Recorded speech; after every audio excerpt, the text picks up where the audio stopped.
السلام علیکم ورحمۃ اللہ وبرکاتہ۔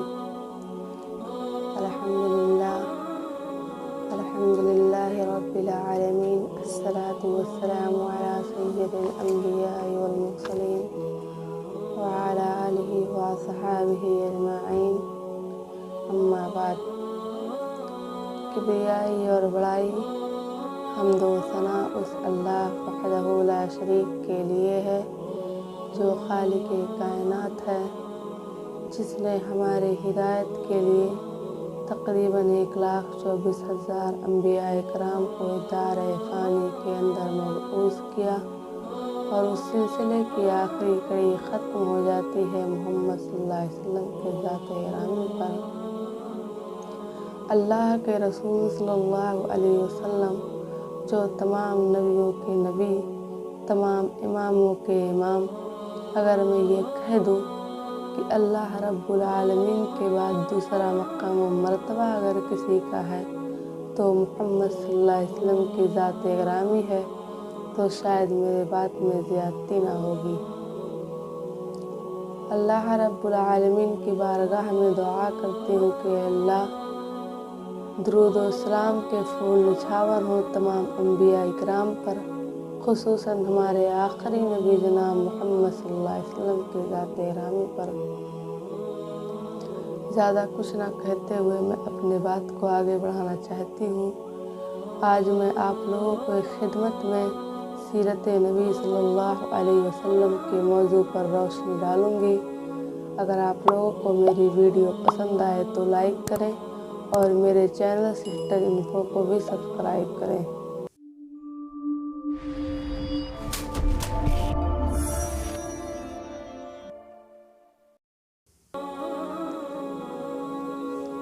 چشم فلک نے دیکھا ہی نہیں اس سے زیادہ دلیر، اس سے زیادہ شجاع، اس سے زیادہ بہادر، اس سے زیادہ جانباز، اس سے زیادہ موت سے ٹکرا جانے والا اور کائنات کی طاقتوں کو نگاہوں میں نہ لانے والا ایسا انسان چشم فلک نے دیکھا ہی نہیں۔ یاد کرو اس وقت کو جب ساری کائنات محمد الرسول اللہ صلی اللہ علیہ وسلم کی تکذیب کر رہی تھی، تو اکیلے خدیجہ الکبریٰ رضی اللہ تعالی عنہا آپ صلی اللہ علیہ وسلم کی تصدیق کر رہی تھی۔ میرے آقا زخم کھا کر گھر آتے تو آپ کا پورا جسم پتھر سے لہو لہان ہوتا، آپ کی ٹانگوں سے خون جاری ہوتا، آپ کے سر پہ چوٹ لگا ہوا ہوتا، آپ کے چہرے پر زخم لگے ہوتے، آپ صلی اللہ علیہ وسلم کے چہرے پر زخم لگا ہوا ہوتا تھا۔ وہ سر جس پر اگنے والے زلفوں کی بھی اللہ رب العالمین نے قسم کھائی ہے، وہ کندھا جب کبھی آپ چادر رکھ لیا کرتے تو اللہ رب العالمین یا ایھا المزمل یا ایھا المدثر کہہ کر پکار دیا تھا۔ وہ کندھا، وہ قدم، وہ زخم تھے۔ جب اللہ کے رسول صلی اللہ علیہ وسلم ایک بار مکہ سے بے بسی کے عالم میں نکلے تو اللہ رب العالمین کی غیرت کو جلال آ گیا اور اس نے کہا لا اقسم بہذا البلد، قسم ہے تیرے اٹھنے والے قدموں کی قسم، وہ دن آنے والا ہے جب تیرے قدموں کے چاپ کے سامنے روم و ایران کی فوجوں کے دل پارا پارا اور ان کے پتے پانی ہو جائیں گے۔ کہتے ہیں کاش ہم وہ پتھر ہوتے جو محمد الرسول اللہ صلی اللہ علیہ وسلم کے قدموں کو چوما کرتے تھے، کاش ہم وہ کپڑے کی ٹاکیاں ہوتے جو خدیجہ الکبریٰ رضی اللہ تعالی عنہا آپ کے زخموں پر رکھا کرتی، کاش ہم اس وقت ہوتے جب محمد صلی اللہ علیہ وسلم اس دنیا کے اندر تھے تو ہم آپ صلی اللہ علیہ وسلم کے چہرے انور کی دیدار کرتے اور آپ نے اپنے آنکھوں پر جہنم کو حرام کر لیتے۔ ان کی قسمت کا کیا کہنا، خوش نصیب تھے وہ لوگ جسے محمد صلی اللہ علیہ وسلم کے رخ زیبا دیکھنے کا شرف حاصل ہوا۔